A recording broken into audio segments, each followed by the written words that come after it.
Nebraska Board of Regents is discussing the possibility of alcohol being sold at future Nebraska baseball and softball games at Haymarket Park.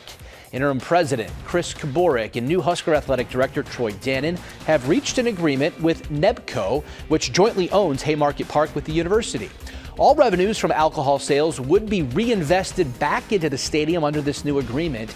If it is approved by the board, alcohol sales would be permitted at Husker events at Haymarket Park effective immediately.